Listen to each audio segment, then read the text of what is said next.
নমস্কার। শ্রী ক্রিয়েশন চ্যানেলের তরফ থেকে আবারও আমি চলে এসেছি আপনাদেরকে একটা বইয়ের বিষয়ে জানাতে। বইটি অঞ্জলি প্রকাশনী থেকে পাবলিশড হওয়া তপন বন্দ্যোপাধ্যায়ের লেখা অন্তরালে একজন। এই উপন্যাসটির আদ্যোপান্ত ঘিরে রয়েছে কলকাতার পোর্ট এলাকায় এক ব্যবসায়ীর হত্যার ঘটনাকে নিয়ে জমাট বাঁধা রহস্য। আবার এই হত্যার সূত্র ধরেই উঠে আসে আরও কিছু অপরাধ। কে সেই ব্যক্তি যে কিনা বারবার ছদ্মবেশ ধারণ করে পুলিশের চোখে ধুলো দিয়ে পালাচ্ছে?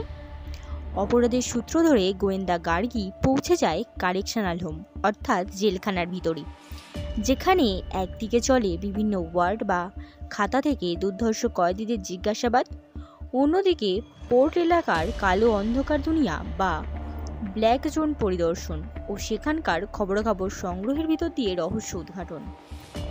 বইটির কেন্দ্রীয় চরিত্র বা গোয়েন্দা চরিত্রে আমরা দেখতে পাই কলকাতার অন্যতম সেরা বিজনেস হাউস প্যারাডাইস প্রোডাক্টসের ম্যানেজিং ডিরেক্টর গার্গী চৌধুরীকে।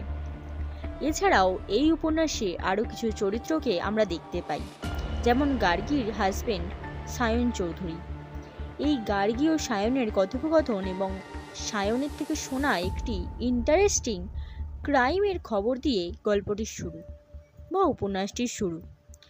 এরপর আরও কিছু চরিত্র আমরা এর মধ্যে দেখতে পাই, যার মধ্যে অন্যতম হল ডেপুটি কমিশনার দেবাদ্রি সান্যাল, যিনি বিভিন্ন জটিল কেসে গার্গীর থেকে সহায়তা পেয়েছেন এবং এই উপন্যাসে থাকা রহস্যের সমাধান অর্থাৎ বন্দরের এক ব্যবসায়ীর হত্যা রহস্য সমাধানের প্রস্তাব গার্গীকে দিয়েছেন এবং বিভিন্নভাবে সাহায্য করেন এই রহস্যের সমাধানের জন্য। এছাড়াও আরও কিছু চরিত্র এই উপন্যাসের মধ্যে আমরা দেখতে পাই, যেমন সোনালী চাপা, জেল সুপার নিত্যগোপাল রায়, জেলার নন্দদুলাল বসাক, ফটিক, এছাড়াও অনেকে। এই উপন্যাসটি টান টান রোমহর্ষক রহস্য উন্মোচনের কাহিনী। শেষে একটা কথাই বলবো, বইটি একবার পড়ে দেখতে পারেন, আশা করি খুব একটা নিরাশ হবেন না। এবং সমস্ত ভিডিওর সমস্ত নোটিফিকেশান সবার আগে পেতে চ্যানেলটা সাবস্ক্রাইব করতে ভুলবেন না। কমেন্টের মাধ্যমে জানাবেন আপনাদের মতামত। আজকের মতো বিদায়।